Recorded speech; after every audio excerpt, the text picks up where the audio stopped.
Como habíamos dicho la vez pasada, la idea que yo tengo y que conversé con Héctor es dividir estas charlas en tres partes que corresponden a las tres partes del libro. La primera que tuvo lugar la semana pasada, en ella hablamos de ciencia, de neurociencia, de la conexión entre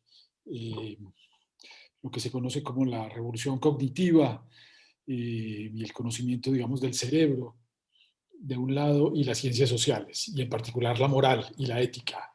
Esa es la primera parte, una parte darwinista, de psicología evolutiva, etcétera.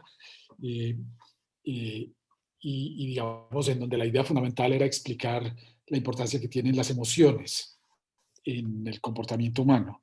Mm, Hoy entonces es la segunda parte y vamos a hablar esencialmente de Colombia. Vamos a hablar de, digamos, de emociones colectivas o de emociones dentro de una colectividad. Eh, yo me voy a saltar unos pedazos que corresponden a la historia española. Si quieren, en las preguntas podemos regresar un poco allá. Algo de del- de la explicación emocional de la historia colombiana tiene sus raíces en España, creo yo, y yo lo puse en este libro, pero lo tengo en libros anteriores también. Y la tercera parte será sobre ética y en particular sobre el mal, y más que sobre el mal, sobre la representación del mal y sus implicaciones. Entonces, sin más preámbulos, voy a hablar entonces de Colombia. No voy a explicar todo lo que está en esta parte, voy a decir lo esencial y lo que pueda y lo que creo puede suscitar una conversación. Desde luego, pues esta es la parte en donde ustedes tienen, digamos, más conexión con el libro pues por el liberalismo y por la ideología que, que representan. Entonces me imagino que habrá mucho que decir y mucho que discutir. Yo me voy a, como les digo, limitar a lo esencial. Eh, una cosa antes de empezar con Colombia, que creo que lo había mencionado la vez pasada. Eh, las emociones, digamos, han sido muy estudiadas a nivel individual. Cada persona tiene, digamos, cada persona es capaz de sentir todas las emociones posibles, pero no todas las personas las sienten de igual manera. Cada persona tiene algo así como un equilibrio emocional. Eh, yo utilizo la metáfora del ecualizador de música, en donde cada uno de los botoncitos indica o regula una nota, un sonido, pero la música final es el resultado de la combinación de todas esas emociones. Pues las personas cada persona es algo parecido. Hay personas, digamos, que son más miedosas, otras que son más extrovertidas, otras que son más impulsivas, otras que son más recatadas, en fin. Pues bien, eso, digamos, está bastante claro en relación con las personas, lo cual no quiere decir que sea fácil de estudiar, fácil de analizar, fácil de definir, ni mucho menos. Yo lo que creo es que algo parecido puede decirse de los países, con dificultades todavía mucho mayores. Eso pues, digamos, yo que viví metido muchos años en el mundo de los sociólogos, tuve grandes discusiones con los sociólogos y sobre todo con los economistas que son un poco escépticos eh, en relación con, digamos, con el hecho de que los países tengan como un ecualizador emocional. Yo no quiero entrar en esa discusión. Eh, lo que lo que quiero decir es que eso es muy difícil de cuantificar, es muy difícil de analizar, pero eso no quiere decir que no exista. Eso no quiere decir, digamos, que el ecualizador emocional de Francia en el siglo XVIII haya sido igual al de Inglaterra en ese mismo siglo. Claramente eran dos países con dos culturas, dos mentalidades, dos emocionalidades, dos maneras de ver el mundo y de sentir la realidad muy distintas. Con la globalización muchas de estas cosas se han ido perdiendo. Antes había más distinción entre los países, incluso dentro de los países. Yo recuerdo cuando yo era niño eh, que la gente diferenciaba entre el temperamento de los manizalitas y el de los pereiranos, o el de los de Marinilla y el de los de Río Negro, y cosas por el estilo. Y en todo caso el de los de Bogotá y el de los de Antioquia. La globalización ha hecho que el país se parezca mucho más, pero esas diferencias existen. Ahora, no son diferencias esenciales, no están, por supuesto, en el ADN, no, no son diferencias variables. Eh, eh, lo que es hoy en día el ecualizador emocional de los Estados Unidos no es lo mismo que lo que era hace 100 años, y así con todos los países, en fin. Bueno, eso era lo primero que quería decir. Ahora entro a Colombia.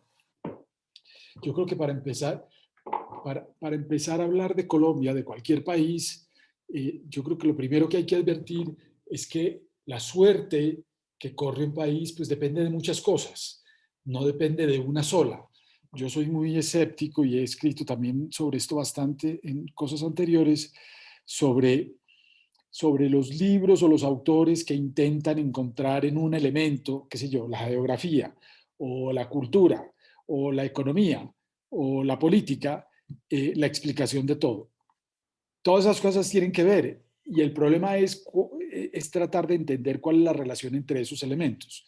La suerte de un país es como la de un pastel, que tiene muchos elementos eh, y que todos contribuyen a que el pastel sea lo que, sea lo que es. Si uno le quita la harina o le baja la temperatura al pastel, posiblemente no salga. Entonces, la receta, digamos, institucional depende de muchas cosas. Uno de esos elementos es, creo yo, eh, la geografía eh, y, y digamos lo que esto ha influido en el Estado colombiano. Mm, Colombia tiene una geografía particularmente difícil, particularmente complicada. Ahora no nos parece tanto porque hay carreteras, digamos, eh, relativamente funcionales, pero hace un siglo la cosa era tremenda. Jorge Orlando me lo cuenta que un viaje de Medellín a Bogotá a principios del siglo XX tardaba 3 semanas. Eh, la cosa ha mejorado mucho, pero sigue habiendo partes del territorio que son inaccesibles o que, digamos, se puede acceder a ellas, pero en un vehículo que va a 20 kilómetros por hora, o a 10 kilómetros por hora. En fin, entonces la geografía es algo difícil, eh, pero no solamente la geografía, sino que por efecto de la geografía en parte, Colombia es un país de muchas subregiones que por la falta de contacto fueron hasta hace relativamente poco muy difícil de unificar y de unificar sobre todo política y culturalmente. Entonces el Estado siempre fue un Estado precario y las élites lo que hicieron para resolver ese problema en Colombia fue delegar en la Iglesia Católica, en los curas por un lado y en los tinterillos por el otro, el control o la regulación de la periferia. Y no solamente de la periferia más alejada, sino de las periferias internas. Yo en este momento estoy en La Ceja, en Antioquia, eh, pero, y entonces por eso pongo el ejemplo antioqueño. Antioquia siempre tuvo un centro entre Medellín, Río Negro y Santa Fe de Antioquia, pero el norte de Antioquia y Urabá en particular fueron territorios que fueron, Urabá fue colonizado hace 50 años, digamos no tanto colonizado, pero digamos incorporado al departamento hace relativamente poco. Eh, esto, esto por un lado. Bueno, a esto contribuyó el hecho de que Colombia no tuvo guerras internacionales. En los países europeos el Estado se construyó en buena parte por la amenaza internacional. Y lo que eso hacía era que el Estado tenía que hacer como primera medida, lo primero que tenía que hacer era controlar sus fronteras, porque si no lo invadían. Y el control de las fronteras pues implicaba que el Estado era como una especie de muralla que se desarrollaba desde la periferia hacia adentro. Nosotros nos desarrollamos desde el centro hacia la periferia y muchas veces por falta de incorporar esa periferia termina afectando el centro hasta tal punto que muchas veces uno parece que es más la periferia la que incide en el centro que viceversa. Eh, entonces, entonces eso también influyó, la falta de guerras internacionales. Pero también la ideología.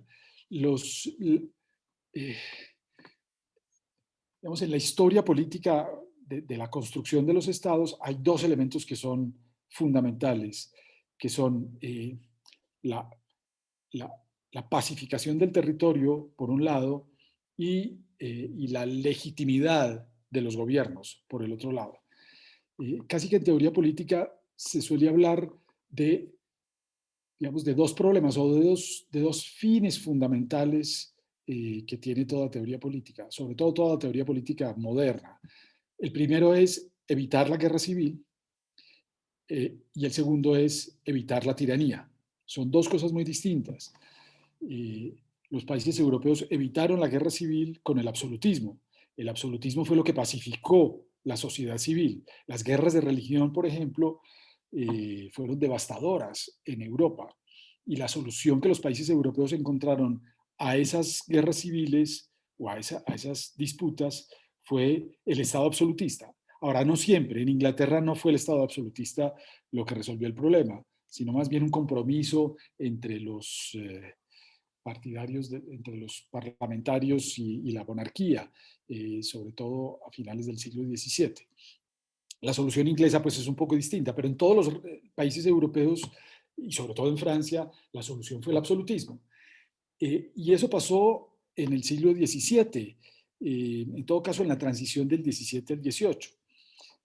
El segundo gran problema es, bueno, y entonces una vez resolvieron ese problema de la guerra civil, es decir, de la anomia, es decir, de la disputa interna dentro de la sociedad, una vez pacificaron a la sociedad, no siempre de manera muy eh, pacífica y muy santa, pues digamos, los países se dedicaron a resolver el otro gran problema de la teoría política, que es la democratización o la legitimación del poder político. Y entonces ahí es, digamos, ahí la gran pregunta es cómo evitar el despotismo, o cómo evitar la tiranía, o cómo democratizar el poder público. Cuando llegó la independencia, porque fue una cosa que se nos vino encima a principios del siglo XIX, los próceres de la independencia leían a los autores de moda en esa época, entre otros Rousseau, Locke, Constant, bueno, Constant todavía no. Y lo que encontraron en todos ellos, en todos los teóricos de la política, fue una enorme preocupación por cómo resolver el problema del despotismo, es decir, cómo evitar la tiranía. Pero había muy poco sobre cómo evitar la anomia, justamente porque ese problema ya había sido resuelto afuera. Y entonces un poco nos metimos la mentira, creo yo, de que ese problema no lo teníamos. Entre otras cosas porque no teníamos guerras internacionales y mayor influencia internacional, y entonces creímos que nuestro único problema era cómo evitar el despotismo, cómo evitar la tiranía. Y esa ha sido nuestra gran obsesión desde el principio, cómo evitarlo, cómo evitar el tirano. Obsesión no solamente del Partido Liberal, que cree por filosofía política en que la esencia de la teoría política es la limitación del poder y que es connatural a su teoría política, sino incluso del Partido Conservador. En Colombia el Partido Conservador ha sido poco institucional, poco la idea de fortalecer burocráticamente al Estado, de crear un Estado, digamos, beberiano, fuerte, con capacidad de permear la sociedad y de imponer unas reglas, el Partido Conservador nunca ha visto eso con muy buenos ojos. El Partido Conservador es autoritario, eso sí, y autoritario por motivos religiosos, y quiere una sociedad dirigida y regulada y poco libre y todo eso, pero no con un Estado, sino con una moral y una iglesia y unos, en fin, y con un partido. Digamos, el autoritarismo es muy, el autoritarismo conservador no es, eh, es, es para ellos compatible con la idea de tener un Estado débil, un Estado mínimo, un Estado poco fuerte. Otra cosa que fue muy importante, que ha sido muy importante en la historia nacional, es esta idea de la exacerbación de la política, de la sobredimensión de la política. Que eso es una característica también colombiana, que no soy yo el primero que la anota, Hay cosas muy, muy importantes sobre esto, sobre todo escritas por Daniel Pecó. En Colombia, Orden y Violencia es un gran texto sobre este tipo de problemáticas. ¿Esto qué quiere decir? Quiere decir que el discurso político funciona un poco como una rueda suelta, desconectada de los intereses sociales. En Colombia la política está desarraigada socialmente, no tiene mayores conexiones con lo social. Es difícil identificar al Partido Liberal con una clase social, aunque digamos en unas épocas, en la República Liberal, por ejemplo, había una cierta identificación, pero digamos en Colombia en Colombia se encuentran campesinos, se encontraban grandes masas campesinas del Partido Liberal y del Partido Conservador, y en las élites también había liberalismo y conservatismo. Digamos, eso se ha perdido en todos los países, incluso en Francia, que es como el país por excelencia que tiene ese tipo de arraigo social de los partidos.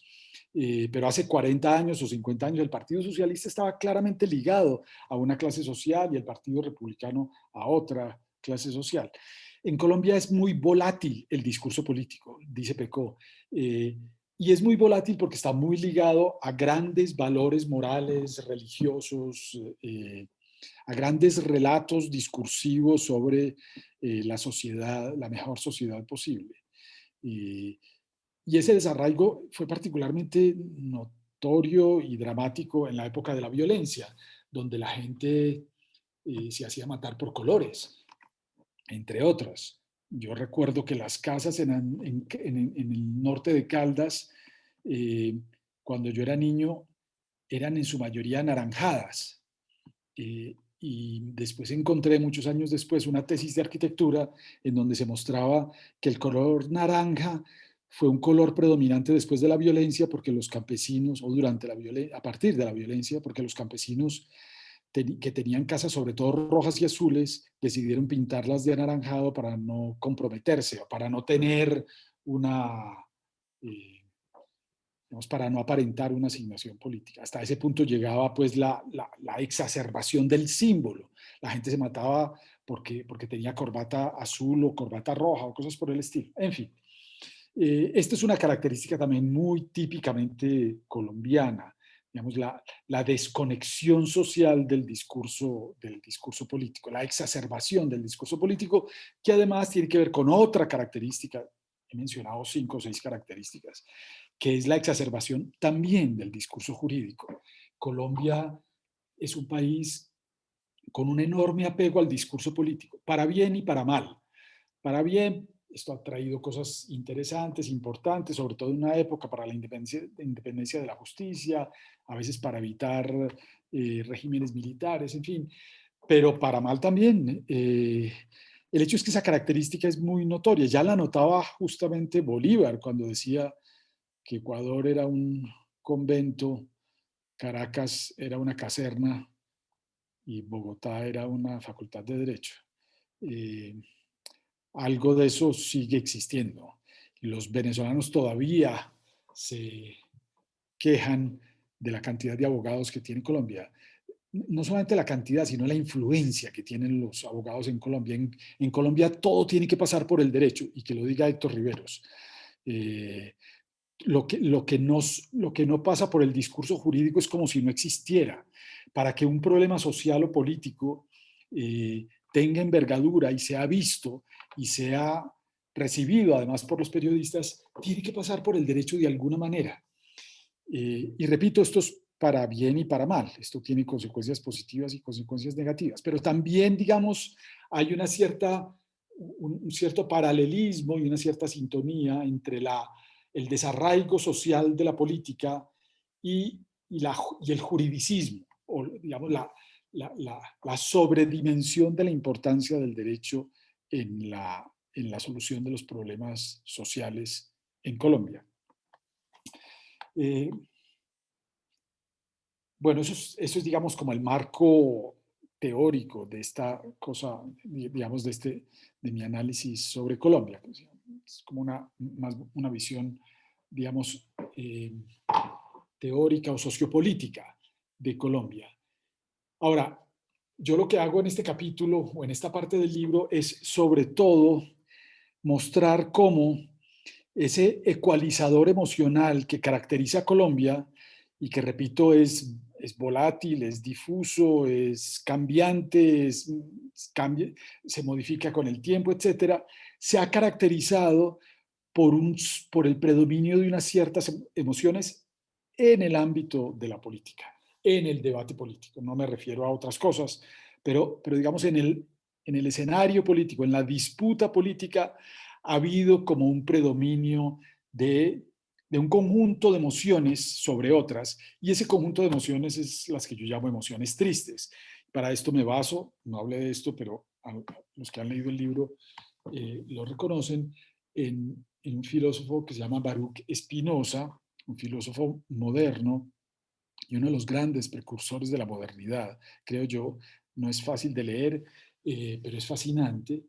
Mm, Baruch Spinoza, que fue perseguido por, por sus opositores, que fue expulsado de la comunidad judía, lo que sostenía era eh, que lo que a él más le interesaba era evitar ciertas emociones malsanas, que él conocía como emociones tristes, para no mencionarlas con un apelativo que pudiera evocar esa misma tristeza de esas emociones. Es decir, utilizó digamos, un apelativo débil o un apelativo suave para hablar de estas emociones que son muy fuertes, que son el odio, la venganza, el resentimiento, la ira, eh, en fin, las envidias, en fin, todas esas emociones que nos ponen en una situación de disputa con nuestro prójimo y con los que no piensan como nosotros o con aquellos con los que tenemos conflictos. Eh, Spinoza lo que sostenía era que a él lo único que le interesaba era no odiar, no tener envidias ni resentimientos, sino entender. Esa era una como de las consignas de Spinoza. Bueno, en fin, si quieren, luego hablamos de Spinoza. Yo utilizo pues esta idea de emociones tristes, que no es otra cosa que, eh, que las emociones que he mencionado, para mostrar, digamos, para tratar de mostrar que en la historia colombiana esas emociones han sido muy importantes. Recuerden que en la primera parte del libro, lo que yo había explicado, que tampoco es idea mía, sino que es una idea muy conocida y reconocida por estos científicos cognitivos, estos eh, eh, miembros de lo que se llama la revolución cognitiva. Para ellos, eh, para ellos, digamos, y esto es ciencia, no es una afirmación subjetiva, las emociones son predominantes, predominan sobre las ideas. Entonces, cuando uno analiza el discurso político, es todo lo que ellos recomiendan, y pienso en Jonathan Haidt, o pienso en Steven Pinker, o en Joshua Green, o muchos de ellos. Si uno quiere analizar el discurso político, lo que tiene que analizar más bien es las emociones que están detrás de ese discurso político, porque el discurso político, en fin, las ideas de cada una de las personas son como la punta del iceberg, lo que se ve, pero lo importante es lo que está detrás, y es las emociones que cada uno tiene y siente, y sin las cuales esa punta del iceberg no se explicaría. Y esto tiene mucho que ver con Spinoza. Spinoza decía, si usted quiere convencer a su contrincante de un argumento que es el suyo y que es contrario al que él defiende, lo menos adecuado que puede hacer es formularle en términos, digamos, discursivos, su argumento directamente opuesto al de él.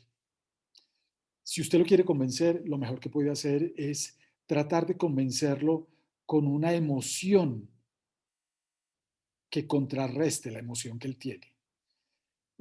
Lo que quería decir Spinoza es que el verdadero juego o las verdaderas posibilidades de cambiar las cosas en buena parte están en el ámbito emocional y no en los discursos mismos. Y uno lo ve hoy en día, si quieren más tarde hablamos de eso, uno lo ve hoy en día como digamos, la argumentación de un lado y la argumentación del otro lado son con mucha frecuencia conversaciones entre sordos, porque ninguno se oye y ninguno está dispuesto a cambiar su manera de pensar por oír el argumento del otro.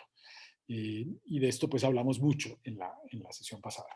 Pero entonces, digamos, quiero muy someramente decir algo sobre la historia nacional.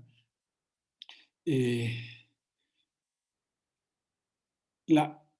digamos, estas disputas emocionales, estos desencuentros, bueno, digamos, la hipótesis fundamental de esta parte es que en Colombia siempre ha habido buenas ideas, buenos proyectos, buenos emprendimientos, porque siempre hay gente muy activa, muy dinámica, muy inteligente, como en todas partes. Eh, pero muchos de esos buenos proyectos y de esas buenas ideas que en otras partes suscitaron un consenso y dieron lugar, digamos, a la realización de ese proyecto, en Colombia se enredaron, se aplazaron, se, se frustraron, muchas veces por las emociones que estaban detrás de ellas y que impidieron que las cosas avanzaran. La emocionalidad entonces ha sido en Colombia un obstáculo que ha entorpecido el avance en muchos aspectos. Voy a poner un ejemplo que tiene que ver con el inicio de nuestra república, que es el de la educación. Yo estoy escribiendo en estos momentos un libro con, como les mencioné en la sesión pasada, con Leopoldo Ferguson y con Juan Camilo Cárdenas y con la gente de justicia sobre la educación. Y en ese libro hay una historia, yo me puse a estudiar la historia política de la educación y es dramática. Los desencuentros con la educación, sobre la educación, en materia educativa, empiezan con Santander y con la idea de Betham de introducir algunas nociones del utilitarismo, ni siquiera todo el utilitarismo y ni siquiera el utilitarismo, digamos, más radical y más, digamos, si quieren materialista, si quieren ateo, no, ninguna pretensión de ese tipo tenía Santander, simplemente ponerle un poco de cientificidad. Bentham era el gran intelectual inglés de principios del 19. Pues bien, esto suscitó una reacción tremenda de parte de la Iglesia Católica. Claro, la preocupación fundamental de todas las élites en ese momento era cómo educar a un pueblo. Digamos que lo primero que tenía que hacer la República era educar al pueblo. Y entonces ahí vinieron las disputas. La Iglesia Católica y el conservatismo se opusieron a que, eh, a que los jóvenes, las nuevas generaciones, fueran educadas por liberales con una ideología liberal o con un pensamiento liberal o simplemente con un pensamiento laico, y sostenían pues que esa tarea debía ser una tarea cumplida por la Iglesia Católica como había sido cumplida en el pasado y no estaban dispuestos a que eso cambiara. Pues bien, ese problema religioso en la educación permaneció desde la discusión sobre Betham hasta, pues hasta el Frente Nacional, hasta antes del Frente Nacional, donde ahí sí se pusieron de acuerdo. Hay un discurso extraordinario de Lleras Camargo sobre la educación, creo que fue en la Universidad de los Andes. Yo escribí una columna sobre eso hace una semana o un par de semanas, en donde él habla de la educación y todos los dirigentes políticos están a su lado y entonces ahí sí, digamos, todos están de acuerdo en que la educación es importante y en fin, eso no sirvió para que el problema se resolviera, porque ahí ya la tensión dejó de ser la tensión entre la visión religiosa de la educación y la visión, digamos, liberal de la educación. No sobra agregar que hubo incluso guerras, 1876, una guerra que se llamó la Guerra de las Escuelas. Por este motivo, este debate siempre estuvo presente en la Constitución del 86, ni se diga, y después en la época liberal, los liberales querían un Estado educador que pudiera ir a todas partes y educar al pueblo, y la Iglesia siempre se opuso, y el Partido Conservador en particular. Es importante señalar que aquí digamos, había una tensión muy fuerte entre los radicales del Partido Conservador y los radicales del Partido Liberal. Pero en el Partido Conservador había gente moderada, que creía en la educación y que creía que el Estado debía cumplir un papel fundamental en esa tarea de educar a la población. Y también había, por supuesto, liberales moderados. Buena parte del drama de Colombia es que esos moderados han sido acallados y las guerras se han impuesto porque la voz de los radicales ha sido siempre más visible, más fuerte, más imponente que la visión de los moderados. Yo quisiera que esta sesión terminara con esa idea, pero aplicada a los momentos actuales. En fin, vuelvo entonces a la idea. Los moderados siempre han, no siempre, pero con mucha frecuencia fueron relegados, acallados, etc. Pero, repito, no siempre. Por ejemplo, en Antioquia, Pedro Justo Berrío, que era un conservador moderado, creía en la educación y en Antioquia, durante la época, en 1870, llevó a cabo un proyecto educativo que fue bastante próspero, en donde lo que hizo fue decir, yo no le hago caso al Estado central, estábamos en el federalismo, con la idea de que hay que excluir la enseñanza de la religión y la enseñanza de la iglesia, eh, pero sí le hago caso en cuanto que el Estado tiene que crear escuelas públicas y tiene que tener un papel activo y preponderante en esa educación de los niños, pero no me pidan a mí que me enfrente a los padres de familia y a esta tradición tan arraigada católica pues que exige que haya enseñanza de la religión católica en las escuelas. Y con esa, digamos, con esa solución intermedia, ese proyecto avanzó. En fin. Pero muchas veces, pero avanzó un tiempo. Después, Pedro Justo Berrío se vio obligado a entrar en la disputa y finalmente a participar en la guerra en la guerra de las escuelas. En fin, ¿qué pasó después con el Frente Nacional? Que ahí cambia la disputa entre conservadores y liberales y, y surge una cosa con el Bogotazo, con el 9 de abril, que se conoce en historia política como el miedo al pueblo, como que las élites se dieron cuenta del peligro tan grande que el pueblo representaba para ellas. Y este miedo al pueblo se acentuó con la urbanización, con la gran migración del campo a las ciudades, con la creación, muchos de ustedes recordarán, los que tienen mi edad o incluso un poco menos, lo que eran los barrios marginados en los 70s y en los 80s, grandes cordones de miseria alrededor de las ciudades.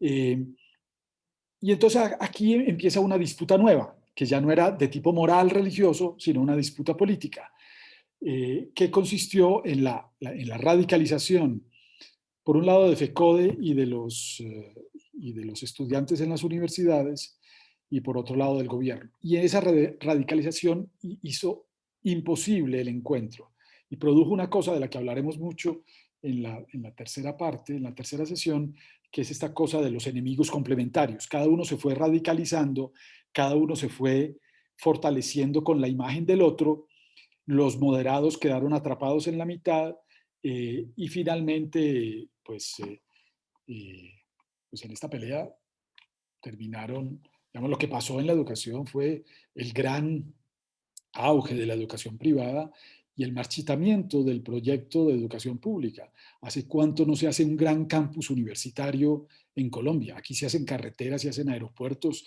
se hacen edificios, por supuesto, se hacen represas, obras grandísimas. ¿Hace cuánto no hay la construcción de un gran campus universitario? En Francia acaban de terminar uno, se llama Saclay, Paris-Saclay, que es una cosa extraordinariamente grande y que va a tener una enorme importancia. En fin, eso en cuanto a la educación. Pero todo esto, digamos, algo parecido podríamos señalar de la reforma agraria, que también fue una enorme frustración. En otros países la reforma agraria ha suscitado consenso entre las élites que piensan distinto, de distintos partidos, porque consideran que eso es un elemento fundamental para el progreso, pero aquí fue imposible. Y la radicalización de los liberales, por un lado, pero después, sobre todo, en la época de la reforma agraria, de la izquierda radical, no solo no ayudó a este consenso, sino que yo creo que fue contraproducente, porque lo que ayudó fue a fortalecer la posición radical de la extrema derecha o de la derecha de no llevar a cabo ninguna reforma agraria. Si quieren, después hablamos de ese, digamos, del, de la manera como en Colombia con mucha frecuencia los radicales, de los digamos, la extrema izquierda no ha hecho sino contribuir al fortalecimiento de la extrema derecha. Eh, eh, Muchas veces la oposición radical de los subordinados frente a un problema, cuando se sabe que los radicales, digamos, cuando los radicales tienen la capacidad de hacer la revolución, los subordinados tienen la capacidad de hacer la revolución, digamos, pues logran hacer la revolución y se salen con la suya. Pero las revoluciones que triunfan son mínimas y cada vez es más difícil hacer una revolución social. Entonces, cuando esa posibilidad se frustra, no lograr la revolución, finalmente se termina fortaleciendo digamos, el lado conservador y el lado oficial, que fue un poco lo que pasó en España. Y es una de las cosas que yo digo en este libro y de las que yo un poco me sorprendo, por no decirme lamento, y es la falta de estudios comparados en Colombia, sobre todo de parte de los historiadores, pero también de los sociólogos políticos, en fin, de estudios comparados que comparen la suerte que tuvo España en el siglo XIX con la cantidad de levantamientos, de alzamientos, de golpes de Estado, y luego en el siglo XX con la guerra civil, la comparación entre eso y lo que nos ocurrió a nosotros. Si ustedes, que seguramente ya han hecho el ejercicio, repasan esas dos historias, se darán cuenta de las enormes conexiones que existen en las dos partes. Sobre todo, claro, hasta la mitad del siglo pasado. Digamos, hoy en día ya la cosa es otra, España ya es otra cosa, en fin. Pero en ese periodo de un siglo largo, esas emociones tristes suscitadas por la religión y por el conservatismo, por el conservadurismo religioso, pues fueron muy fuertes. En fin. El hecho es que estos, digamos, la polarización de ese siglo y medio que va de la República al Frente Nacional, es de un tipo moral y religioso, con un partido conservador, defensor de ideas de una sociedad tradicional, muchas veces que añoraba la supuesta estabilidad de la sociedad colonial, de un lado, y de otro lado, una élite, un partido liberal que pretendía, digamos, una sociedad liberal, laica, en donde la iglesia no tuviera el comando fundamental de los comportamientos sociales, en fin. Eso cambia en el Frente Nacional. Por esta cosa que les menciono del miedo al pueblo, pero por otras razones. Y aquí entonces la polarización se vuelve en una polarización izquierda y derecha. Con, digamos, cambian los contenidos del debate, pero las emociones que hay detrás son las mismas. Yo en el libro cuento, a mí durante la época en la que escribí este libro, fui invitado varias veces por la Comisión de la Verdad y en esas reuniones me acuerdo de muchas de ellas, las tengo muy presentes, pues me tocaba hablar o me tocaba participar en conversaciones entre grupos de paramilitares, grupos de guerrilleros eh, y grupos eh, de gente del ejército, retirados, algunos de ellos del ejército. Esas conversaciones, sobre todo entre paramilitares y entre ex paramilitares y exguerrilleros, son impresionantes, porque todos, vuelvo a lo que dije la vez pasada de las furias que tanto hablaban los griegos, como que todos se daban cuenta de que, de que no se reconocen en esas épocas en donde eran tan violentos, como si las furias se hubieran apoderado de ellos, esos dioses, esas diosas griegas que se apoderaban de las personas y las llevaban a hacer cosas que finalmente ellos no querían, Pues bien, aquí pasa algo parecido, como ser víctima de la furia y llegar a una situación que en principio no se quería. Eh, pues bien, una de las muchas satisfacciones que yo tuve escribiendo este libro y que he tenido después fue conversar con mi amigo Juan Gabriel Vázquez, no solamente conversar con él, sino leer la novela que él escribió y que la escribimos, mientras él escribió su novela, yo escribí este libro y estábamos pensando, desde luego, en muchas cosas distintas, pero estábamos pensando en una cosa muy parecida, que es como la fatalidad, por no decir la tristeza del dogmatismo y del fanatismo, como las penurias y las tristezas del fanatismo. Ustedes, seguramente los que han leído la novela de Juan Gabriel, Volver la vista atrás, pues estarán de acuerdo conmigo. Ese libro lo que muestra es una enorme tristeza del fanatismo. Cuenta la historia eh, de Sergio Cabrera, eh, y sobre todo la historia de su papá, que envió a Sergio Cabrera y a su hermanita, cuando eran casi que adolescentes, a China para que se formaran como revolucionarios. Y no solamente los dejó allá 4 años formándose como revolucionarios, sino que después los trajo y los metió al ELN. Claro, estos pelados eh, confrontaron lo que habían aprendido en una revolución ya consolidada con una situación tremenda de violencia, de desencuentros, de angustias y de tristezas. Pues bien, ese libro es una buena ilustración de lo que yo estaba pensando cuando escribí también este libro, como de lo lamentable que son esas, esas furias que se apoderan de nosotros y que obnubilan la discusión política y no nos dejan avanzar. Ahora, ahí dentro de ese libro, y con esto tal vez termino, hay una explicación que es la siguiente, que tiene que ver con la idea de lo sagrado. Todo régimen político tiene como una concepción de lo sagrado. Lo sagrado es, digamos, tómenlo en términos, digamos, como una concepción amplia, lo sagrado, digamos, en términos muy amplios. El régimen colonial, para el régimen colonial lo sagrado era desde luego pues el rey, la Iglesia Católica, sus normas fundamentales, etcétera.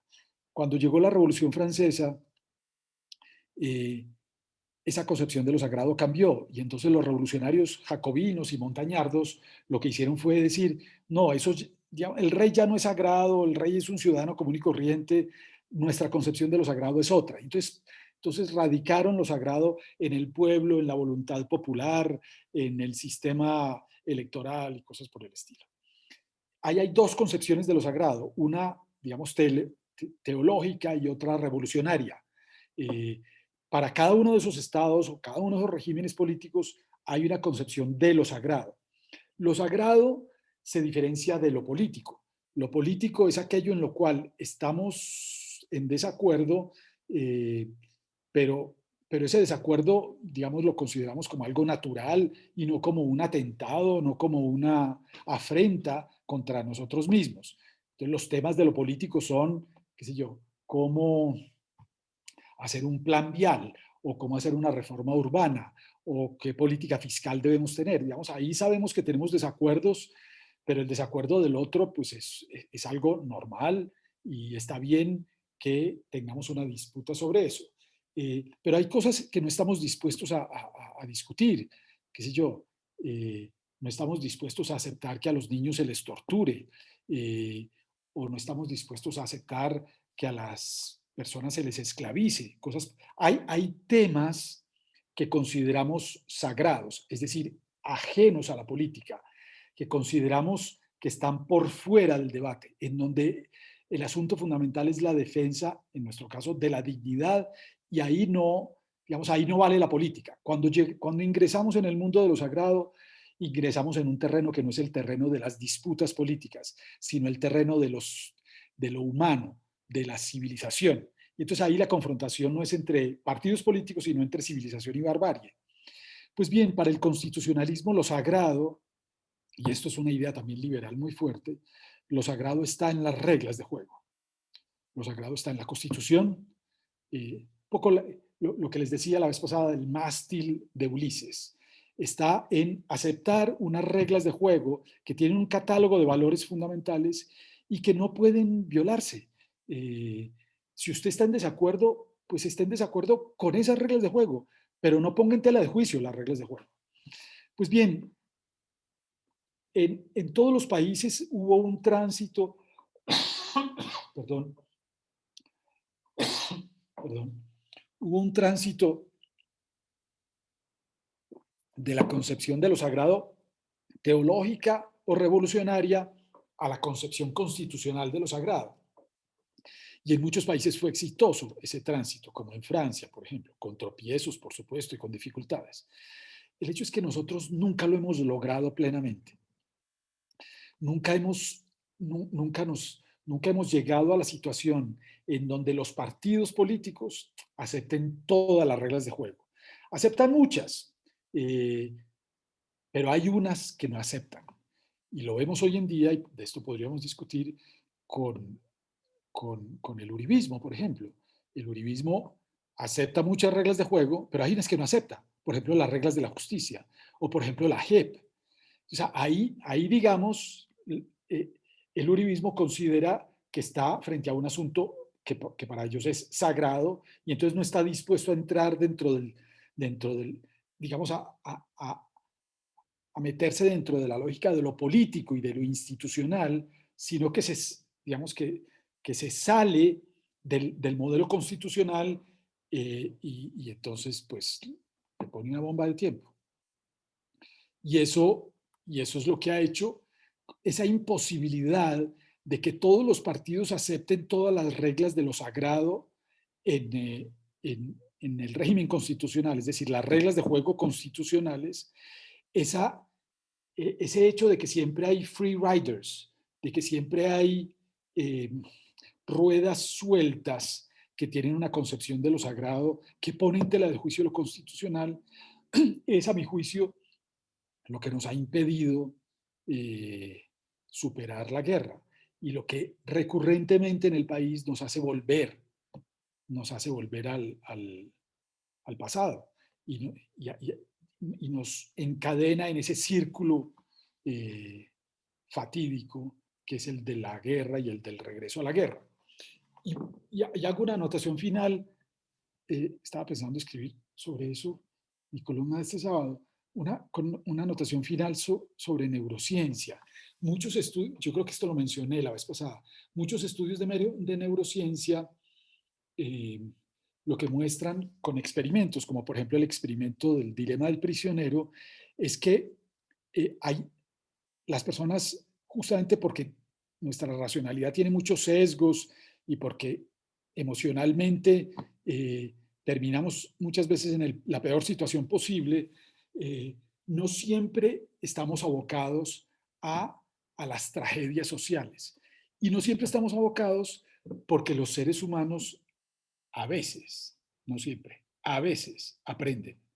Por ejemplo, cuando el dilema del prisionero se hace de manera repetida, los actores se dan cuenta de los errores que cometieron en el pasado y cambian su comportamiento. Y ese es, digamos, un gran motivo de esperanza, que somos, que, que se puede describir de esta manera. Somos con mucha frecuencia víctimas de nuestras pasiones y de nuestras emociones que sesgan nuestro entendimiento, que obnubilan nuestra racionalidad, pero cuando cometemos un error tras otro error, a veces somos capaces de darnos cuenta de que no podemos caer en lo mismo y entonces aprendemos. Esto tiene mucho que ver con ese dicho, a veces falsamente atribuido a Einstein, ¿no? De que la estupidez es hacer siempre lo mismo y obtener resultados nefastos o dañinos y seguir haciendo exactamente la misma cosa con la idea de que se pueden obtener resultados distintos, después de haber fracasado y fracasado y fracasado y fracasado. Y yo creo que con la paz yo creo que estamos en una situación muy, muy delicada en donde si no hay un consenso importante, pues yo creo que el actual gobierno tiene mucha responsabilidad en coadyuvar a esta desinstitucionalización del centro democrático, si no hay un consenso en favor de este sagrado que constituye el régimen constitucional. Yo creo que estamos abocados a repetir lo que hemos repetido tantas veces en la historia nacional, que es el regreso a la guerra y a la confrontación. Tal vez dejo ahí, Héctor, y conversamos.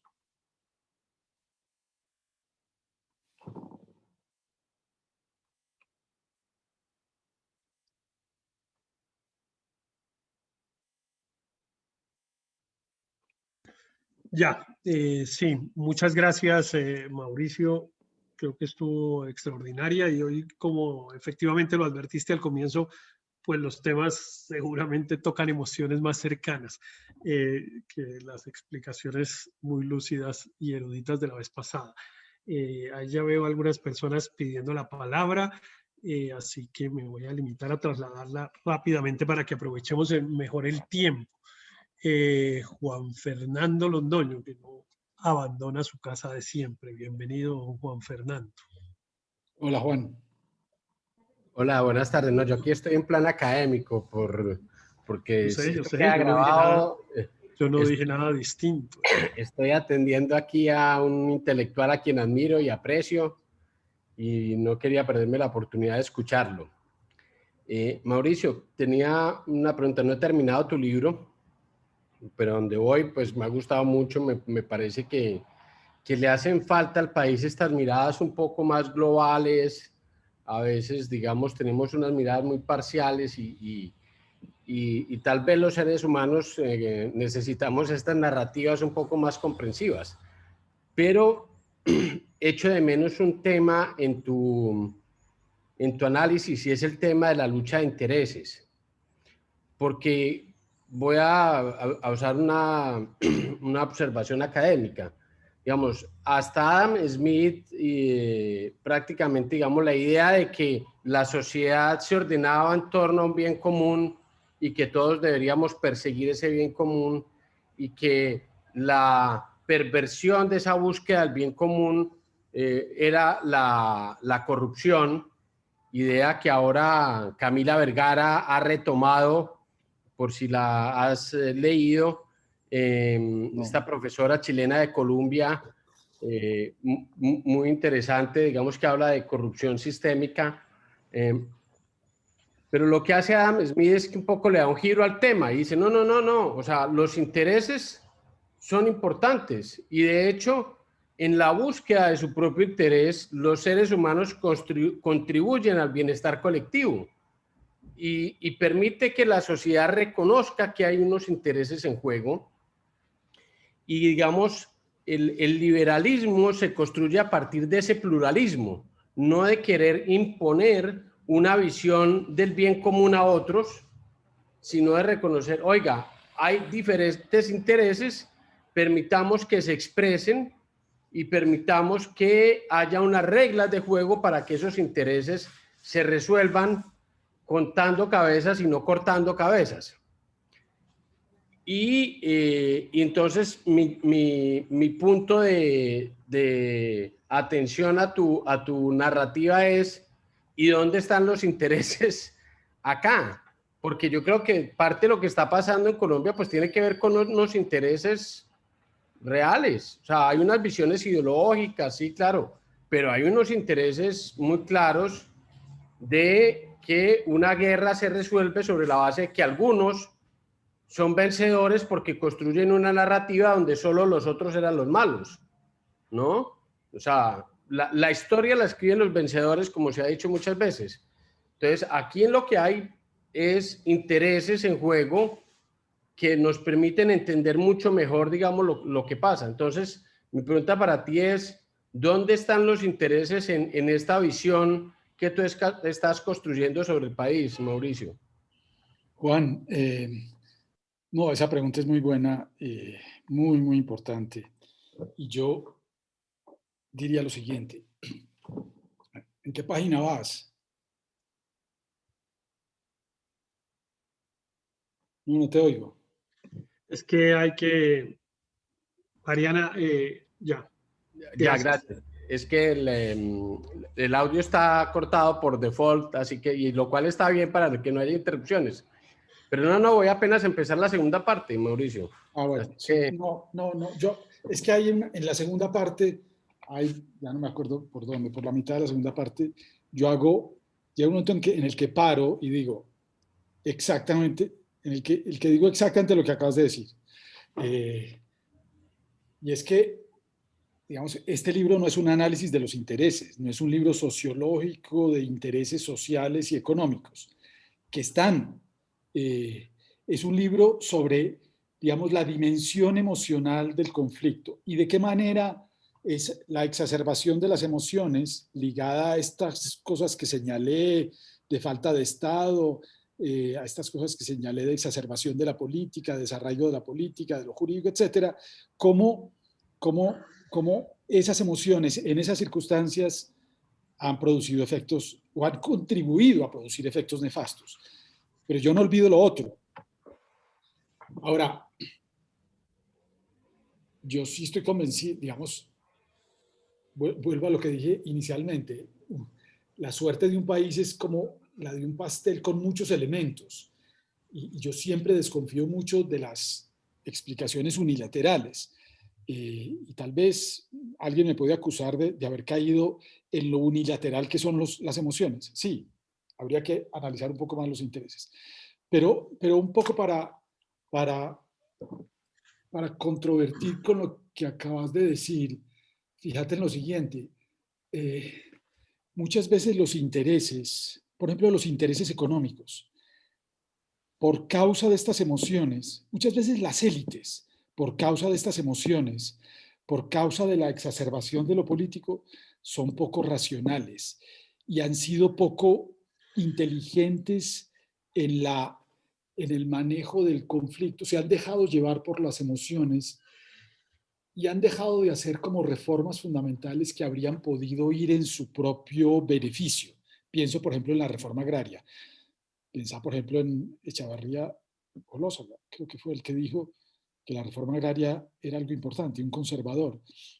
Ha habido muchos conservadores, sobre todo conservadores moderados y lúcidos, que han propuesto cosas fundamentales para las élites, muchos de ellos antioqueños en el siglo XIX, pero que siempre fueron arrastrados digamos, en las disputas emocionales, terminaron perdiendo y terminaron siendo arrollados por esos radicales.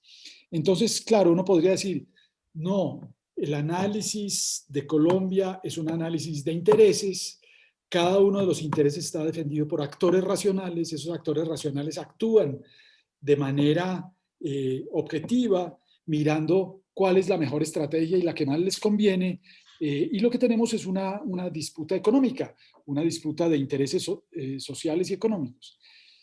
Yo creo que eso cuenta y yo creo que eso es importante, pero yo creo que ese análisis es muy parcial.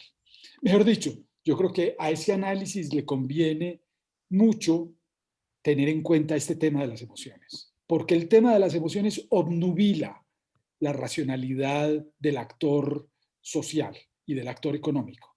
Y bueno, vuelvo a esta metáfora de las furias griegas. Pero tu pregunta es muy buena y tendríamos que analizar. Mejor dicho, ese capítulo debería ser explorado con mayor detenimiento. Ok, no sé si hay alguien más que quiera hacer alguna pregunta, bien, Juan Carlos, pero perdóname, yo hago una, Mauricio, antes de Juan Carlos, que es, digamos, en las etapas históricas, digamos, de la historia del siglo XX, digamos, de Colombia.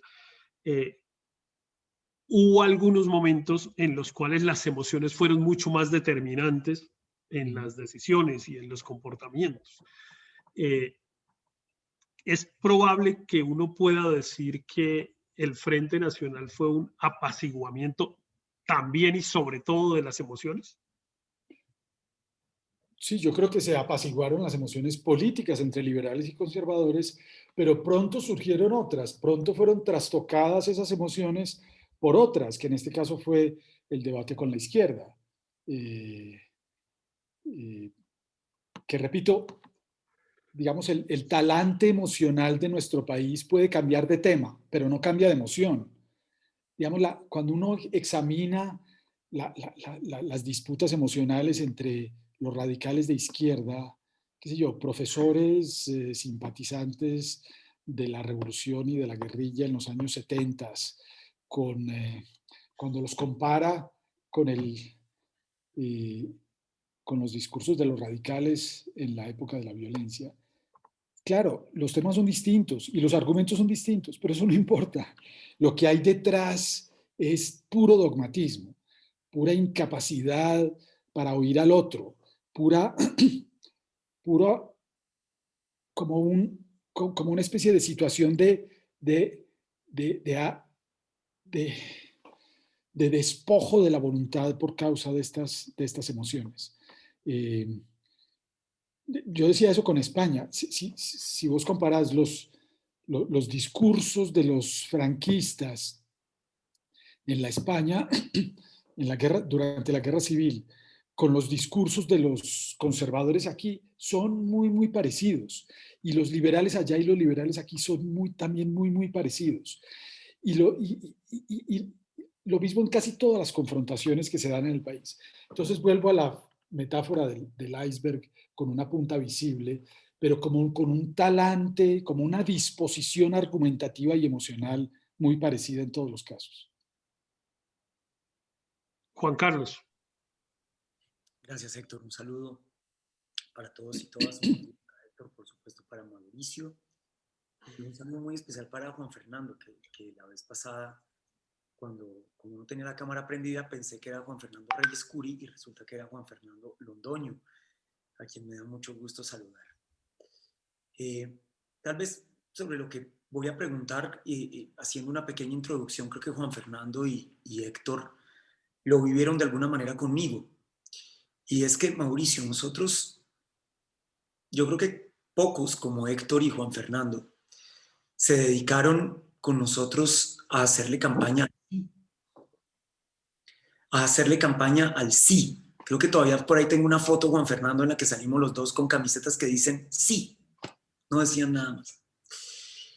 Y en ese momento era, digamos, el gran rival del sí, en definitiva, eran emociones versus racionalidades. Los del sí no teníamos ninguna emoción fuerte, digamos, ninguna emoción que despertar en esta sociedad.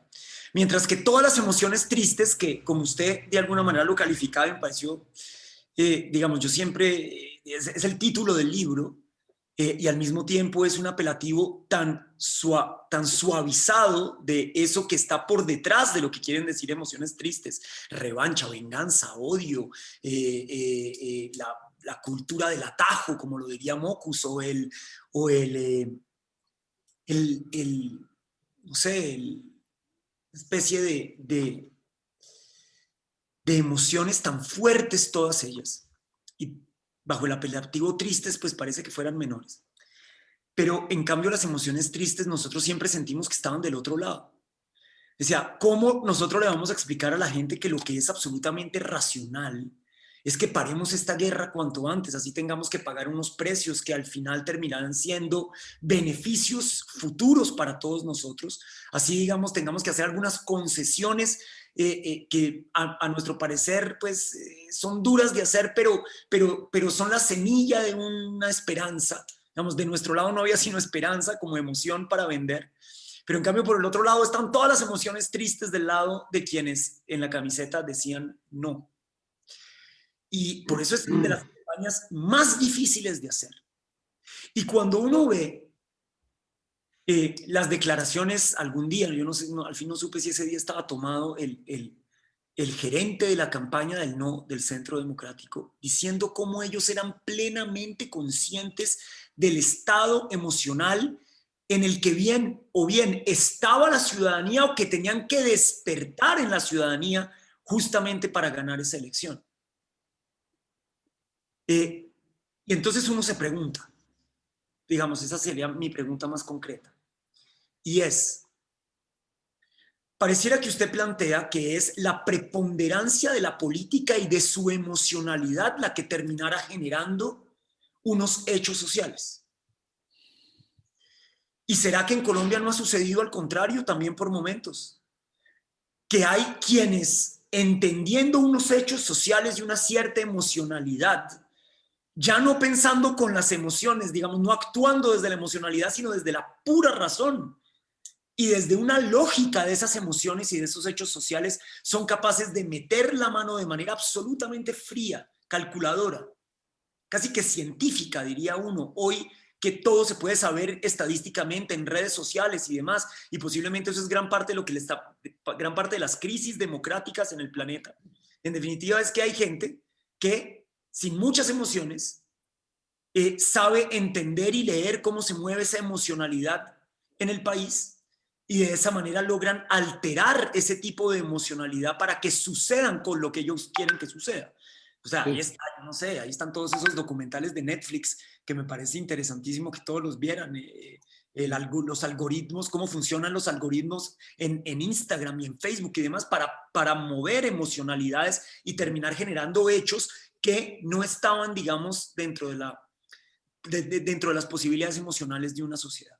Exacto. ¿No será que parte de esa emocionalidad que vive nuestro país en la política, más que genuina, es provocada justamente para defender unos intereses de poder, no necesariamente los intereses económicos y demás, sino la disputa misma del poder? Y recuerdo tal vez la dificultad entre los verdes y Petro. Petro dijo en la elección anterior de la alcaldía de Bogotá que a él le convenía más que ganar a Peñalosa. Que a él definitivamente lo que le convenía era que ganara Peñalosa, y por eso, Héctor, usted que trabajó en esa campaña conmigo como nadie, pues que a él no le convenía apoyar a Rafael Pardo, porque si Pardo ganaba, él no crecía. Es un cálculo electoral tremendo sobre cómo iba a mover la emocionalidad y cómo dentro de la polarización era la única fórmula a través de la cual él podía crecer, y eso no tenía que ver necesariamente con un desborde de emocionalidad de Gustavo Petro, sino tal vez muy por el contrario. Me gustaría que usted comentara sobre eso. Sí, y que... ¿no? Sí, eso lo que confirma es justamente todo esto que están diciendo. En los Estados Unidos hay cantidades de análisis hoy en día sobre el trumpismo, lo que pasó con Trump y cómo pasó justamente eso que usted acaba de señalar, y es que la movilización emocional fue fundamental. Sin la movilización emocional no se entiende Trump. Entonces yo quiero hacer un comentario sobre el plebiscito, que es algo que está en el libro en alguna parte. Hay una película que se llama No, que es una película sobre el plebiscito chileno. Yo no sé si ustedes han visto esa película, pero esa película es muy diciente de eso que acaba de decir Juan Carlos y de lo que yo estoy diciendo. La película es sobre una agencia publicitaria a la que se le asigna la publicidad de la campaña del no. Y entonces, claro, muchas personas que están en esa campaña por el no, digamos, de lo que se trataba aquí era de si Pinochet debería seguir o no. Muchas de esas personas eran defensores de derechos humanos, gente de la izquierda, gente que había padecido la dictadura, todas esas cosas. Y entonces la gran mayoría de las personas lo que querían era una campaña que reflejara las violaciones de los derechos humanos, que mostrara las atrocidades de Pinochet, que mostrara el sufrimiento del pueblo y que fuera una denuncia de derechos humanos. Y el protagonista de la película es un pelado, bueno, ni tan pelado, que llega allá y dice, no, con esa campaña pierden. Ustedes tienen que motivar a la gente de otra manera. Y entonces se inventó una campaña en donde no hablaba nada de violaciones a los derechos humanos ni de atrocidades de la dictadura, sino en una idea central que era recuperar la alegría. Ese fue el leitmotiv de la campaña, recuperar la alegría con una cancioncita muy pegajosa y toda esta cosa, y así ganaron. Yo sí creo que uno de los errores de Santos y del gobierno, sobre todo, con el sí, fue primero que se confiaron mucho y segundo que no fueron capaces de traducir esa esa racionalidad fría que usted llama en una emoción. Y cometieron otros errores, digamos, no había que punzar tanto la herida de los otros haciendo cosas como el evento de Cartagena y cosas por el estilo. Pudieron haber sido más discretos y exacerbar menos, digamos, contar más con el hecho emocional de que en este país se odia mucho a la guerrilla y particularmente a las FARC. Hay un odio acumulado durante muchísimos años con él, que es una emoción muy fuerte. Y el gobierno no tuvo suficientemente en cuenta eso, ni hizo una campaña cultivando una emoción contra lo que dice Spinoza, que señale ahora. Si usted quiere convencer a la otra persona de un argumento, no le muestre el argumento contrario, muéstrele la emoción que lo pueda convencer. Y eso fue lo que le faltó al gobierno, tener una emoción que motivara a la gente.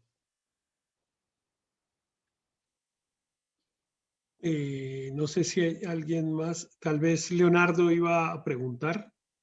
Sí, qué pena abro pasito porque es que me quedé sin voz porque me resfrié el domingo. No tengo la vehemencia de la voz. Y hablar así a veces es un poco triste, hablando de emociones. Pero un poco vuelvo a la pregunta que ya me quedó más clara. Estoy tratando de conseguir el libro en físico. Creo que en la Librería Nacional está. Entonces ahí también, esa es la primera pregunta. La segunda es, parte del desarrollo económico de los países pasa por transar estas emociones en unas reglas de juego no violentas. Digamos, que haya un pacto entre élites para solventar todas estas tensiones y lograr de una u otra forma pues hacer unas reformas que sean gana-gana en el largo plazo. ¿Qué pasa? Y le respondo allá a Juan Lozada, que es un tipo brillante. Es que hay una parte de la élite, no sé si la parte narcotraficante, la terrateniente, no sé, no sabría caracterizarla, pero que perdería sí o sí con las reformas estructurales económicas para hacer este país un país más rico. Porque el poder político se podría mermar a partir de la evolución económica. Entonces, ahí habrían unos conflictos que solo podrían, digamos, transarse en una apuesta, y ahí va mi pregunta. Esa apuesta de desarrollar un país, hacer un pacto entre élites, digamos, clases altas, medias, bajas, en un programa de gobierno de largo plazo, de alto alcance, ¿cierto? ¿Qué tipo de emoción podría tener para alinear a las élites y decirle a las élites, venga, usted, digamos, no se les va a quemar, ¿no? O sea, no se les va a quemar, no se les va a quitar todo. Digamos, yo pienso en la reforma agraria, ¿no? Entonces, hay formas en las cuales uno puede desarrollar mercado de tierras sin tener que violar, digamos, los derechos de propiedad, dando solo un ejemplo.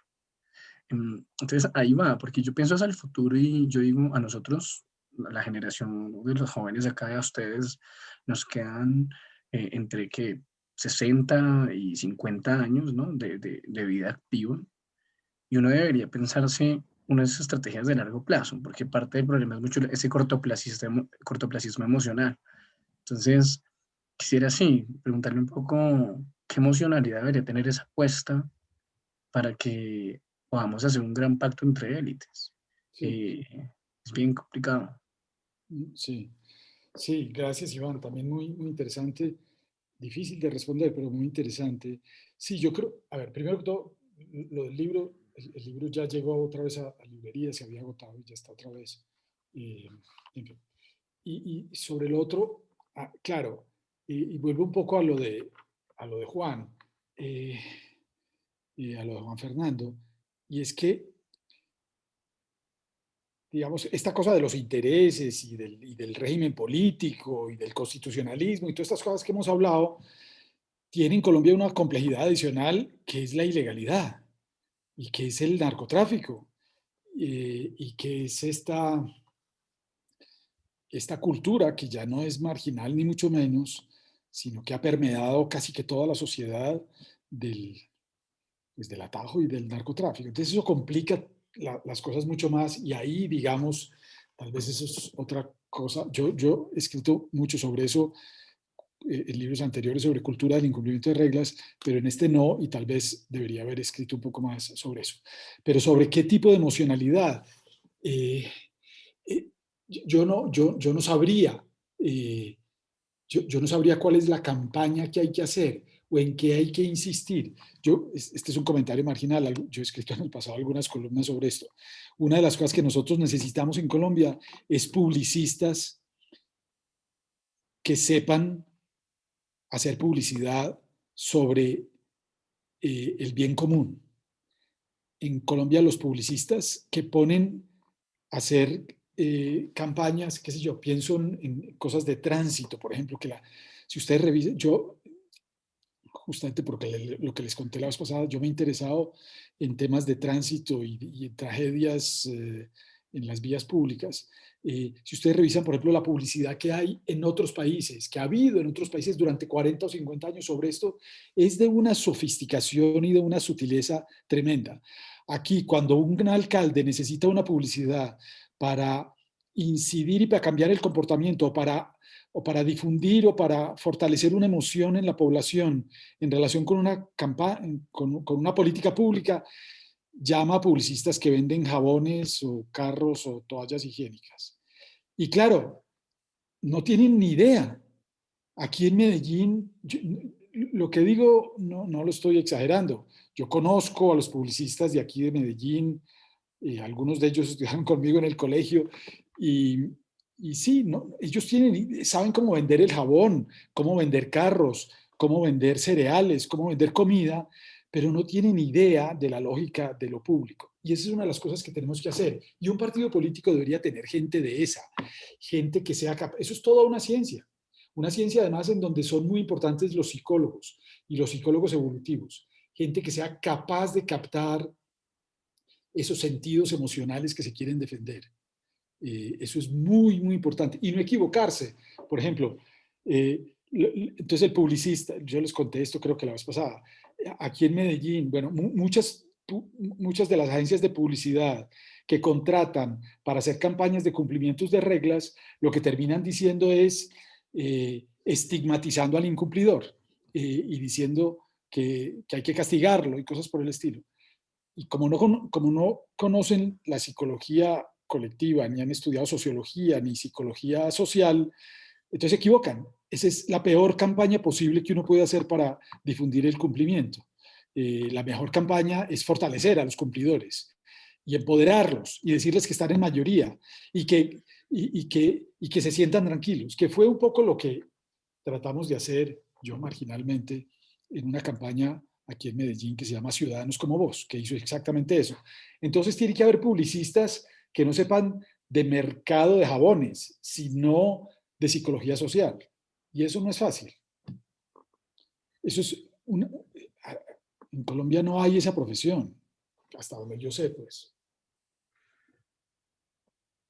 Pero déjeme intervenir ahí, ya que se metió en el tema de las campañas y las emociones y los partidos, para visorar un poco el escenario del 2022, que pues claramente hoy ya nadie duda, digamos, que lo determinante van a ser las emociones.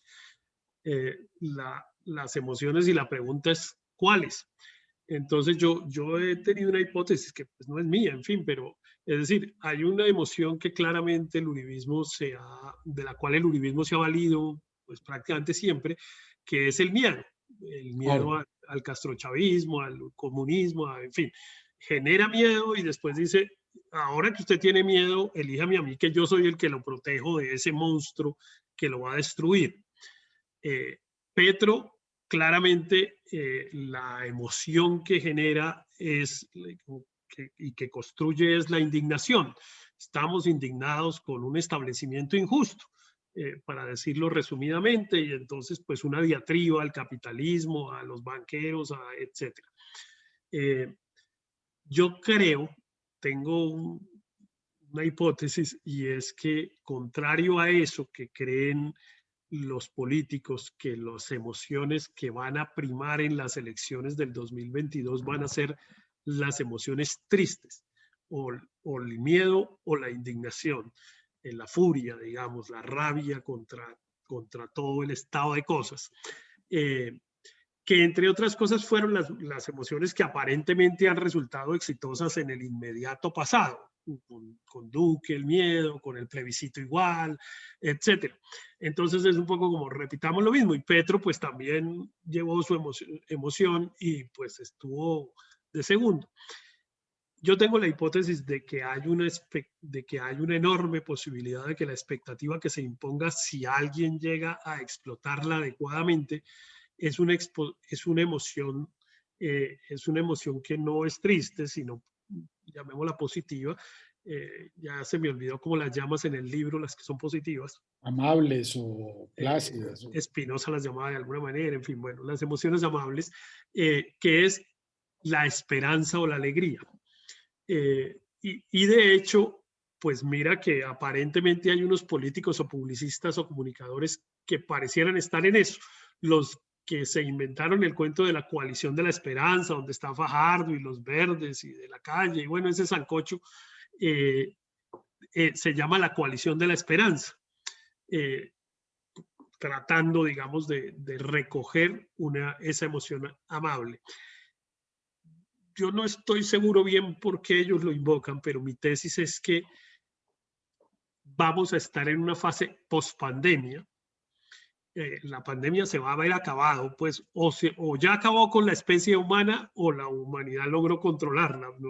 Digamos, 18 meses más de pandemia son imposibles. Entonces, vamos a tener unas elecciones con la pandemia superada, en la que yo creo que la emoción individual va a ser de una enorme alegría, de una enorme euforia, de recuperar la libertad, digamos, la esperanza, pues porque yo lo digo por mí, digamos, el día que se acabe la pandemia yo voy a estar muy feliz realmente, como creo que no estoy feliz hace mucho tiempo, digamos, una emoción de esas creo que no la siento desde que el Cali quedó campeón la última vez, que fue hace ya como una década. Entonces, yo creo que esa emoción que yo siento la van a sentir los demás. Yo no me imagino la feria de Cali dentro de 10 meses, si la pandemia ya ha sido superada. O sea, esa frustración de no haber tenido feria de Cali como la gente la quiere el año pasado, pues va a ser un desborde la próxima. Y el carnaval de Barranquilla, ni qué decir, un mes antes de las elecciones. Y yo creo que todo eso va a llevarse a una emoción colectiva que va a ser la que va a primar, de la cual estimo yo que el primer gran ganador va a ser el gobierno del presidente Duque, porque él va a ser el vocero de la alegría colectiva, digamos. Él va a decir, logramos superar la pandemia, demostramos que todos juntos podemos cualquier cosa, demostramos de qué estamos hechos, etcétera, etcétera, etcétera. Y a partir de ahí se va a generar una sensación favorable al gobierno, por pura emoción, no por racionalidad. Los resultados pueden no mostrarlo, etcétera, pero la gente va a llevarse allá. Y entonces me parece que quien logre capitalizar esa emoción, a diferencia de lo que vaticinan los políticos, es el que va a resultar ganador. Pero pues ya que estabas metido en eso de la publicidad y de las campañas y de los partidos, quería compartir esta lucubración mía y pedirte una reacción. No, a mí me parece, o sea, ojalá tengas razón, primero que todo, y ojalá esa alegría se traduzca en emociones amables y en moderación. Yo creo que hay, o sea, los expertos en coyunturas políticas y en análisis político son ustedes, no soy yo. Pero a mí me parece que eso es posible. Yo lo que creo, Héctor, es que si eso es posible, deberían contratar esos publicistas internacionales que saben cómo vender eso. Porque los publicistas nacionales, pues, por lo general no saben hacer eso. Entonces, pues no sé, pero es una recomendación, pues al margen, yo como digo, no tengo... Pero entonces completo. Lo que yo digo es, quien va a capitalizar esa emoción no depende de su ideología, sino de quien lo haga. Es más, mi hipótesis principal es que el principal ganador va a ser un gobierno que es de derecha. Entonces no importa quién, lo que pasa es que pues el uribismo está jugado con una emoción triste que es el miedo, Petro está jugado con otra también que es la furia y la indignación, y entonces aparentemente el centro puede jugarse con la esperanza, pero la derecha podría cambiar de estrategia y jugarse a la de la alegría, decir, ya que vamos bien, sigamos en lo mismo, si estamos divinamente, creció la economía, porque la economía va a crecer pues por razones naturales, no por política económica. Cuando la gente pueda salir y gastar y estar en una condición más normal, pues claro que la economía va a crecer y los hoteles en diciembre van a estar llenos y etcétera. Entonces, todo eso le va a permitir al gobierno de derecha un relato de éxito que podría llevar al uribismo a abandonar su estrategia de explotar el miedo y más bien explotar la alegría. Sí, pues ojalá. Ojalá no, porque ganan. Pero no Digo yo, pues. necesariamente, bueno, pero no necesariamente ganan. Es posible que gane el centro si logra, bueno, sí.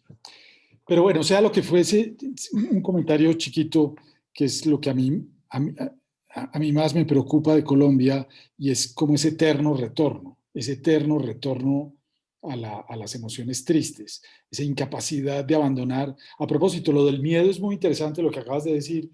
Martha Nussbaum, en sus últimos libros, sobre todo en La monarquía del miedo, lo que dice es que la emoción de las personas no es tanto el odio o la venganza, sino el miedo. Que en todo caso el miedo siempre está presente. Que la gente que odia, eso en buena parte es porque también tiene miedo. Entonces, una emoción que contrarreste el miedo también sería muy útil y muy importante. Pero lo que quería decir es, y que es lo que me preocupa de lo del eterno retorno, es cómo evitar, mejor dicho, cómo consolidar ese sagrado constitucional y lograr que la gran mayoría de la gente se una de tal manera que logre disuadir a los pocos, porque yo creo que son pocos, que están dispuestos a no aceptar esas reglas de juego. Es decir, a privatizar lo sagrado, a privatizar la Constitución, finalmente. Esa para mí también es una clave del futuro de Colombia, cómo lograr eso. Y en particular estoy pensando en el uribismo. Digamos, la izquierda ha tenido tantos fracasos y tantas frustraciones, y que digamos, la izquierda se ha transformado mucho. Yo no digo pues que hoy en día toda la gente de izquierda sea constitucionalista o respete las reglas de juego, y habría que ver cómo funciona un gobierno de Petro. Yo temo mucho que las cosas no serán tan constitucionales en ese caso. Pero yo sí creo que la derecha, yo creo que uno de los grandes desafíos de Colombia es cómo civilizar a la derecha. Cómo civilizar no solamente, digamos, a una extrema derecha que es cerrera y que ha sido indomable durante muchos años, no de manera explícita, sino más o menos velada, y sobre todo cómo convencer como a la derecha decente, creo yo, que son los que, en buena parte, los que mandan en este país, o sea, que tienen mucho poder en este país, de separarse de la...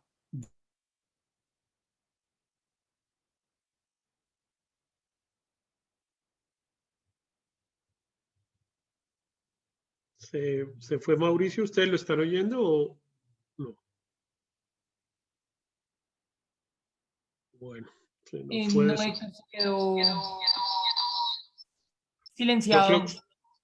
Yo creo que lo mejor es que se saliera y los volviera a entrar. moderados Ya volvió. Te perdimos un rato, Mauricio.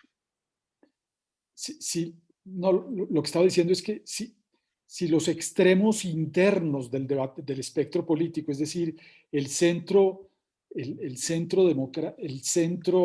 izquierda democrático y el centro derecha democrático se unieran en su propósito de criticar los extremos de ambos lados, yo creo que ahí habría digamos, ahí habría el comienzo, ahí estaría parte del comienzo de la solución.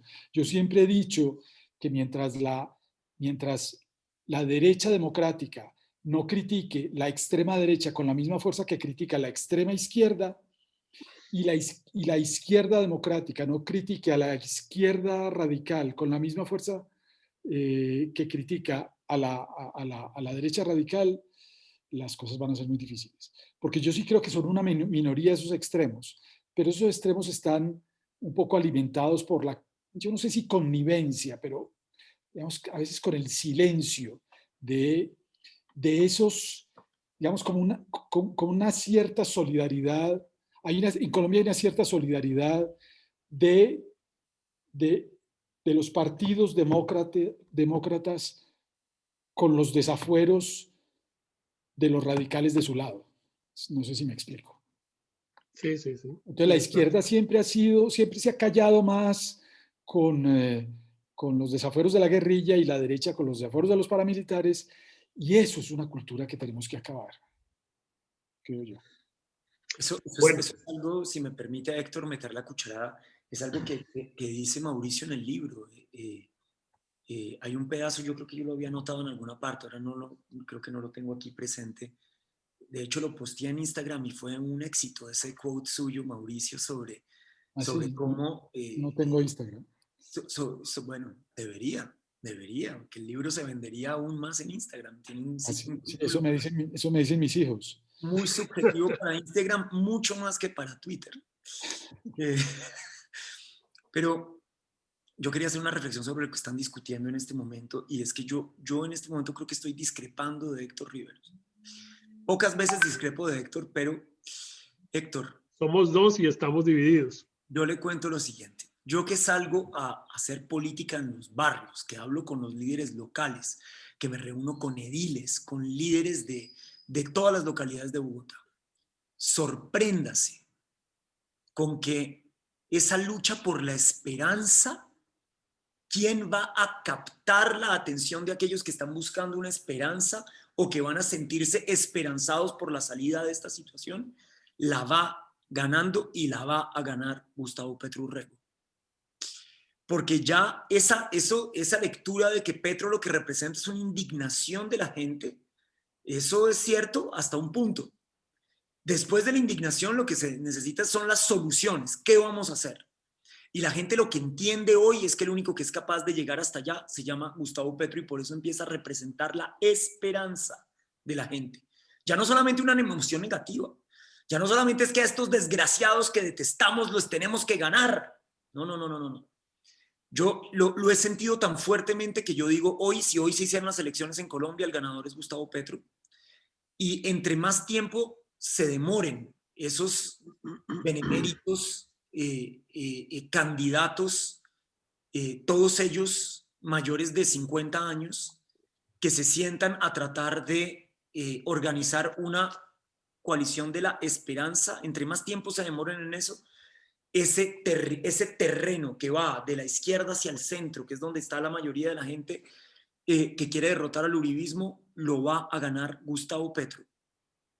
No, pero no estamos divididos, estamos en lo mismo. O sea, sí, yo hoy estoy absolutamente convencido que el candidato más fuerte que hay se llama Gustavo Petro, y lo veo con un enorme temor, un poco por lo que planteaba Mauricio, y es que yo también, como él, creo que ahí no habría gran orden constitucional. Los que lo tuvimos en Bogotá de alcalde sabemos perfectamente que eso es, pues es lo, no sé, él es el medio, el fin justifica los medios más que nadie que yo conozca, empezando por causas en las que yo creo que era importante que él se metiera, como por ejemplo el cierre de la Plaza de Toros, por no meternos con los temas de basuras y todo el tema del procurador y no sé qué cosas.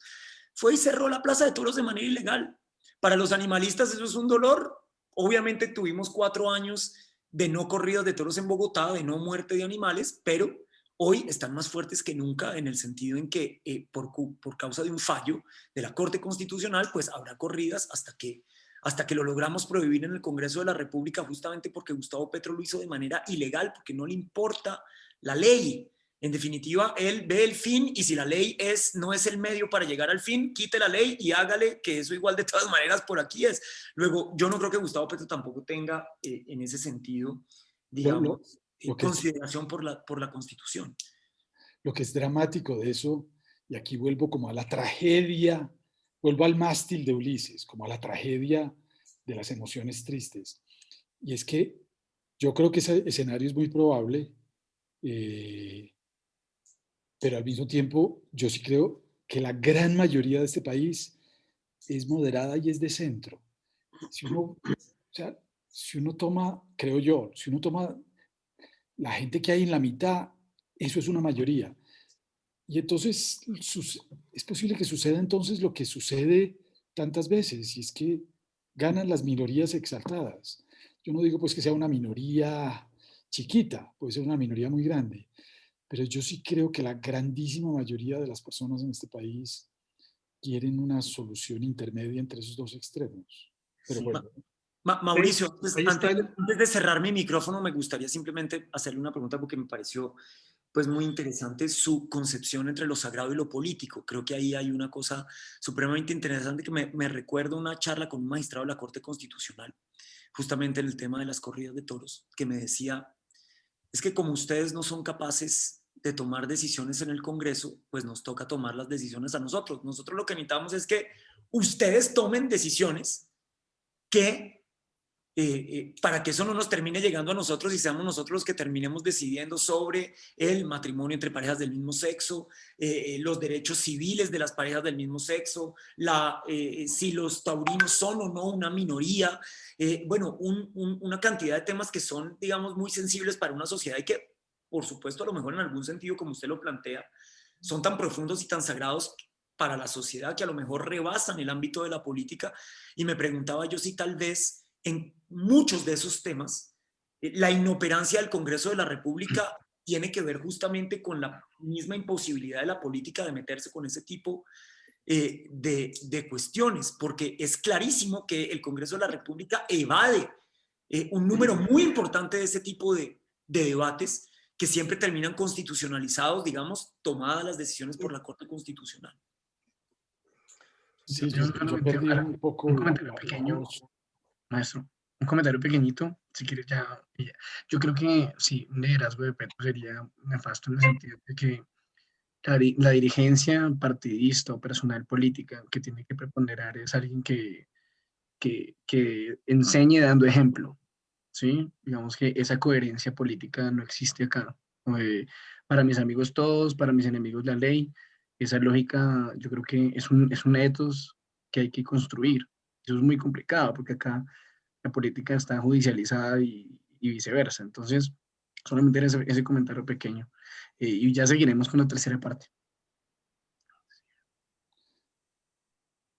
Sí, la tercera parte continúa con estos temas, más desde el punto de vista como de la... Y va a tocar programar una cuarta sesión. Pero bueno, cierra, Mauricio. Los que estén interesados en este libro, más que en este libro, en los temas de este libro, los invito a unas charlas que está organizando Planeta con El Espectador y Pulso y yo no sé quién más. Son 6 charlas. La primera tuvo lugar la semana pasada con Moisés Basserman. Cada una toca como un tema del libro. La primera fue sobre ciencia y sobre ciencia. Esta semana entrante es con Juan Gabriel Vázquez sobre literatura. Como verán, en la tercera parte hay mucho de literatura, como la literatura y ensayo y, digamos, ética. Y después hay otras hay una con Héctor, hay otra con Catalina Botero, hay otra con Juan Luis Mejía, en fin. Entonces, los que quieran... Sí, yo les voy a pasar el link. No había caído en cuenta que he debido haberlo hecho para que los que quisieran hubieran visto la con Basserman, que me imagino que quedó grabada por ahí en alguna parte, la busco y también se las comparto. Bueno, muy bien. Agradezco mucho a todas, a todos, a Mauricio por esta sesión extraordinaria. Voy a hacer a seguir haciendo el esfuerzo de tener una conversación como esta a Marta Nussbaum, y de una vez lo comprometo a que usted sea el moderador. Con ella hemos tratado desde el año pasado de hacerlo, un poco alrededor del libro de La monarquía del miedo, que creo que es fundamental también para entender todas estas dinámicas de la política contemporánea. Ojalá lo logre, estoy en esa tarea. Muchas gracias y nos vemos entonces el próximo martes a las 5. Muchas gracias. Muchas gracias.